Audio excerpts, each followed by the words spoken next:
Hey, everybody, welcome back. Hello. It is just me and Chris today for a very special, a very intimate music of JRPGs After Dark. Okay, I wasn't aware that it was going to be after dark. I got to go to bed.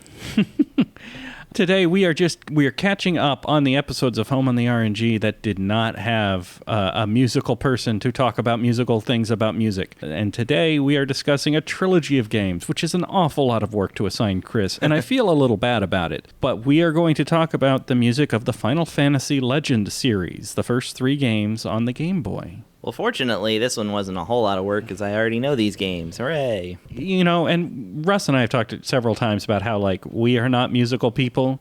Musical agnostic is the term that Russ came up with that I think really encapsulates us. But even I will point out, like, I acknowledge that the music in these games is pretty great, especially for the Game Boy. Yeah, I tend to proselytize music. Someday it's going to be big. Someday people are really going to care about music. Russ and I are in the minority because most people I know are like, I could never live in a world without music. Music is my reason for living. Like, that's a lot of pressure. Yeah, I was going to say Final Fantasy on Game Boy is my reason for existing. Which, unfortunately, is not the case. We are running out of Game Boy JRPGs to talk about, so it's nice to go back and revisit these 3 briefly for this. Have we done Great Greed already? That was our first episode. Oh, that's right. Yeah, that's but right. You and I will talk the music at some point. I hope not. I don't like the soundtrack to that game. But I may have to tie you to a chair to talk about it, but... Well, I like the music in these games. I was going to say this game, but this trilogy of games. Well, tell me about the music in this game, these games. Well, okay. Final Fantasy Legend, as otherwise known, Makai Tushi Saga, the first Saga games. So yeah, this is a trilogy of RPGs that came out. They're the first in the Saga series, but in the US, of course, they got called Final Fantasy Legend. Further confusing the fact that the one and only composer for Final Fantasy of the time, Nobuo Uematsu, worked on the first game. Oh, no. Yeah, so, let's see here. I was just going to say that I really enjoy the soundtracks to all 3 of these games. In fact, the one and only time I got to go to Japan, I got to pick up the soundtrack release for all 3 games called the All Sounds of Saga. And so I actually own these 3 soundtracks on a CD, like from Japan, which is a pretty... I'm not a soundtrack collector, so like that's a pretty rare thing for me. So yeah, that was just an aside there. Yeah, but like, you have to think about what that actually means in terms of quality. These are Game Boy games. Yeah. That Chris feels are worth collecting as separate media. It's really high praise, honestly. Well, I like the Game Boy chipset, but yeah, we can talk a little bit about that too. Uematsu, up to this point, had created the soundtracks for, I'm gonna say, I don't know if he was on Final Fantasy. No, he had completed Final Fantasy 3 at this point, I believe. This is 1989, I think. He had never worked with a Game Boy before and found the process extremely limiting. Shocking. Yeah, the Game Boy could only produce 3 distinct kind of tones and kind of had to be kind of wrangled into doing anything besides that. The memory limitation was extremely low. Having said, he created a banger of a soundtrack for this one. I have said before with Saga 1. Now, it's the shortest soundtrack by far. It's only 15 tracks, 16 if you ask Wikipedia. I don't know where they got that 16th track from, but... Compared to Great Greed, which I think had 6. Yeah. But, I mean, the other 2 games had many more, so this is it may be humble beginnings, but still pretty cool. And like I said, the Game Boy was brand new at this point anyway, so long epic soundtracks weren't quite a thing for it yet. But yeah, the first Saga game, you've got, of course, the title screen, which would be repeated in some way across the other 2 games.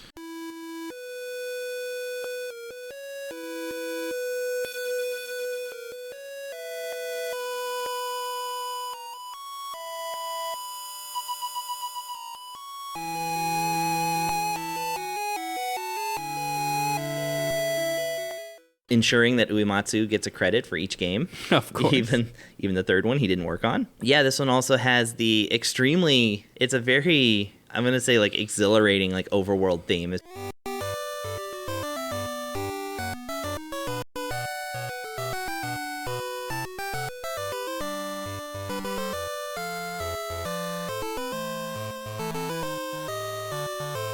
got that really, it's a bouncy march. It's actually really, really bright. But what stands out to me the most in Saga 1 is it has a beautiful town theme.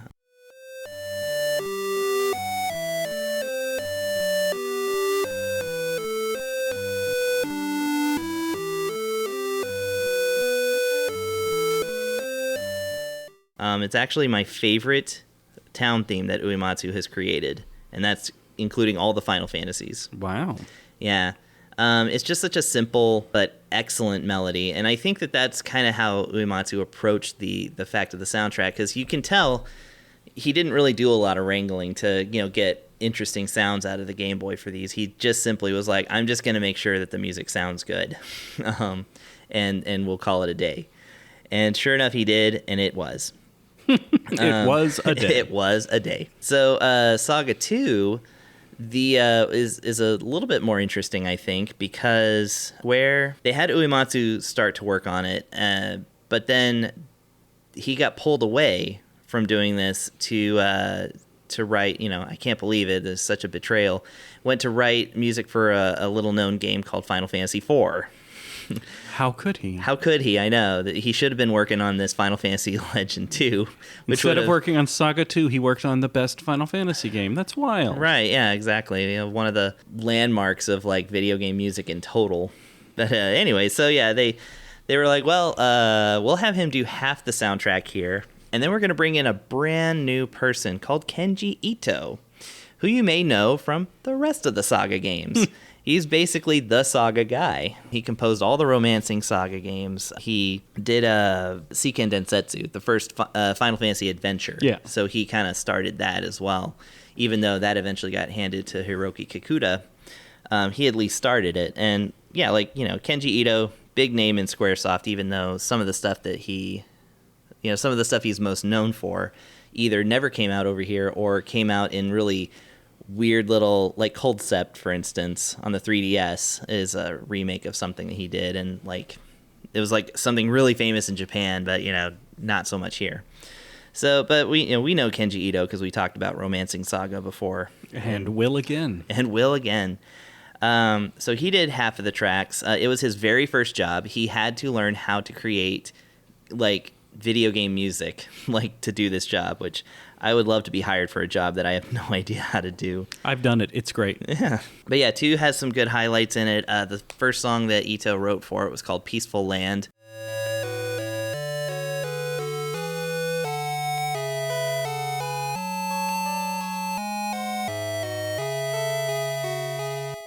Which is an interesting song because it's about 2 minutes long, which is way too long for a Game Boy game. Yeah. It caused them to have to cut other songs out of the soundtrack. Whoops. Yeah. But it's a really good piece. And also there's one called Through the Cramped Darkness.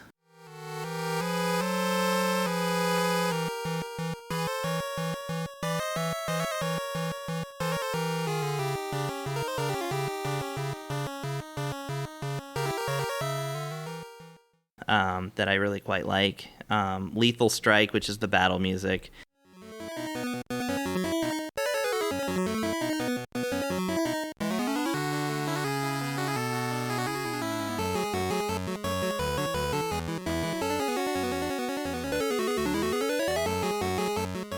The sad song, Wipe Your Tears Away.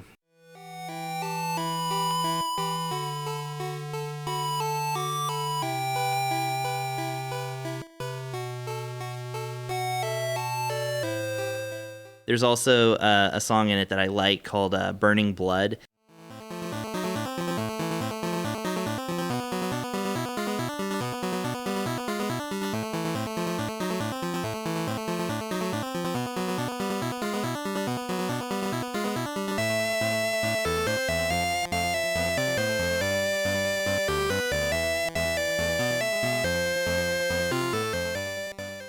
I'm almost sure it's an Uematsu track, but it sounds like power metal. It's on a Game Boy, which is pretty cool. Interesting because there is a Japanese metal band called Guitar Wolf, and one of their most famous songs is Exploding Blood.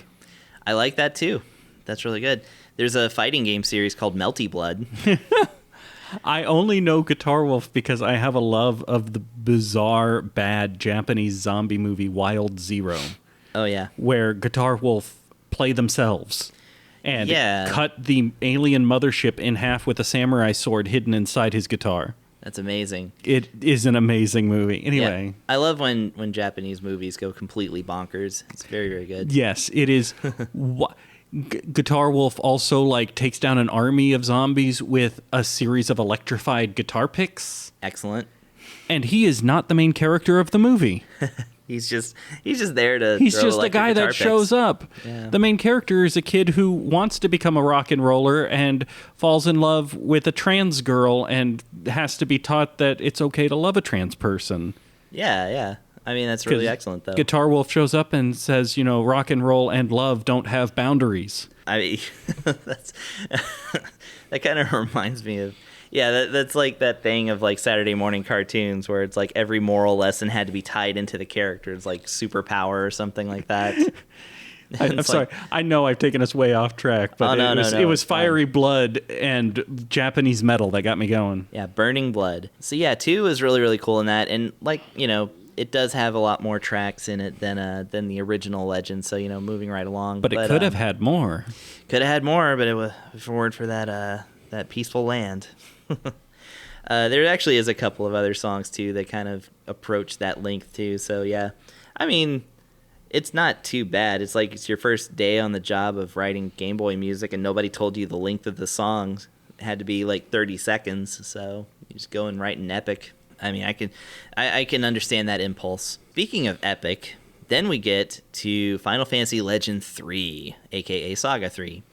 Now, this one it's the last one on the Game Boy, and it was developed a little bit later, like 92, I think, or something.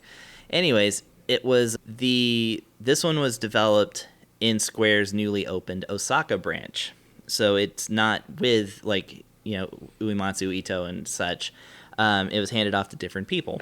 And so the task of basically making the game was put upon a guy called Chihiro Fujioka. He was basically the producer of Final Fantasy Legend 3. Well, he had worked with a guy called Ryuji Sasai before in music because Chihiro is a drummer, Ryuji Sasai was a bass player. So that everlasting love between drummers and bass players. Obviously, when the drummer became head of a game, he was like, I'm going to bring in my bass player to write the music. While Chihiro Fujioka did write some of the music, he mostly just let Ryuji Sasai take it over. Now, if you don't know Ryuji Sasai, actually you do if you're a JRPG fan, because he was the guy who wrote all the rock themes to Final Fantasy Mystic Quest. Nice. Yeah. So all those like power ballad, like metal-y kind of songs and stuff. That soundtrack has no reason to be as good as it is compared to the game. But the reason it is as good as it is Ryuji Sasai. Now, Ryuji Sasai did have a writing partner, Yasuhiro Kawakami, but he wrote like the town theme and like the elegant themes, whereas Sasai just focused on like the rock.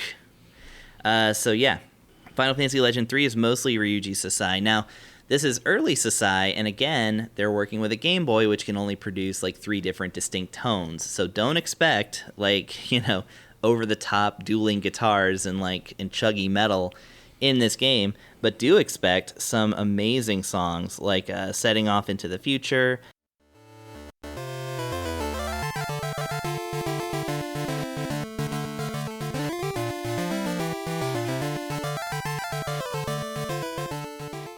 And the fighting theme is also, of course, really good in this one. It's just called Fight with an exclamation point.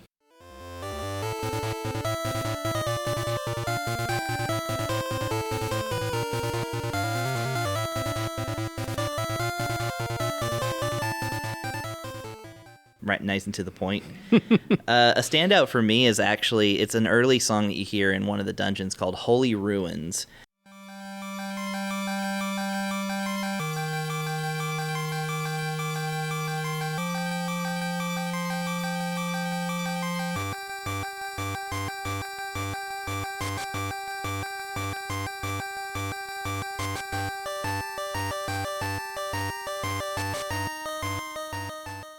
It's in 5/4 time, which is a very weird time signature. But definitely, like, it's a weird time signature if you're going to do it in any other video game. But this guy is doing that on the Game Boy for no reason. He didn't need to. It's a complicated time signature that, it's hard to describe to non-musical people. But, anybody who knows time signatures, it's like if you take the regular 4-beat and then add one to it. Yeah, I can tell you most bass players can't figure it out. So the fact that a bass player wrote it into a Game Boy game is insanity. Like the song Insanity, which is in this game and is also very good.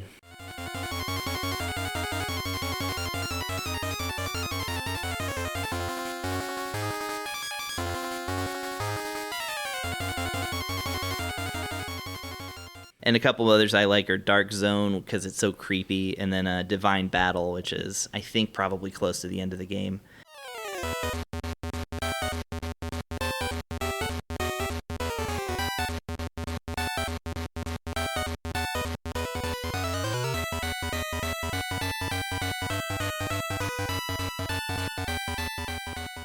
It was really cool, too, because, like, of this partnership, Chihiro Fujioka went on to, basically the Osaka team was essentially assigned Mystic Quest. And I don't know if they were working on it as a Game Boy game at first, but basically they were kind of quickly told, hey, you guys are going to be making an American-only, really simple version of Final Fantasy.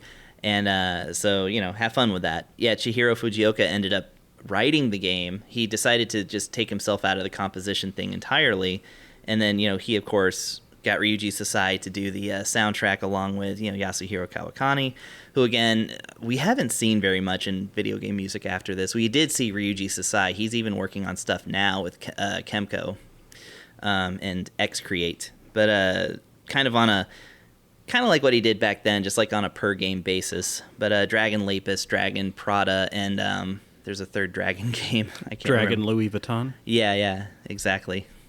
It was Prana, not Prada. I'm starting to get allergic, I think. But anyways. But yeah, he's still doing... Oh, Dragon Sinker. So, he is still doing stuff, which is great. But yeah, Chihiro Fujioka, like I said, who wrote Mystic Quest, also ended up becoming the director for Super Mario RPG. So wow. He's the main guy in Super Mario RPG that Square sent over to help Nintendo make the thing. So who knew that Final Fantasy Legend 3 begat such a legacy? Yeah, exactly. I think that's really, really cool. So yeah, and actually, unbeknownst to me, I have seen Chihiro Fujioka in concert, because he is the drummer for the Earthbound Papas, which is Nobuo Uematsu's second band after the Black Mages. The Earthbound Papas played at MagFest 10, at which I was in attendance, and my band also played. But yeah, he was the drummer for that band, so I didn't even realize it, but I was like, oh, that's the director of Super Mario RPG on the drum kit. Here's how bad I am about music. I knew about the Black Mages. I've listened to some of the Black Mages because it's very good. I did not realize Uematsu was actually officially affiliated with that band. It's his band. I did not know that at all. He plays keyboards. Jesus. And he played for Earthbound Papas, and they actually have a video game credit too. There's a Compile Heart RPG called Fairy Fencer F, which later got re-released as Fairy Fencer F Advent Dark Force, which Uematsu wrote the title music to, and he and the Earthbound Papas recorded it. So that's where they are now, is Compile Heart RPGs. Wow. Maybe that wasn't the high note to end on, but I love Fairy Fencer F, so that was at least important to me. I have actually played Fairy Fencer F. It was an okay time. It was good. I put 100 hours into it. I've played through all of the storylines. I played through one of the storylines. I don't have time these days to play through a game multiple times. There's so many games I still have to play. I understand, but if you ever have a chance, play through all 3 of the Fairy Fencer F Advent Dark Force lines, because they're bonkers and I love them. Well, there's something for me to look forward to. Yeah. All right. Well, thank you so much for all of that. That was quite a lot of research we made you do. Yeah. Well, it's stuff I mostly already knew. I just had to write down names. All right. Well, that's it for today. Thank you all for listening. Thank you, Chris, for being here. And we will talk to you next time. All right.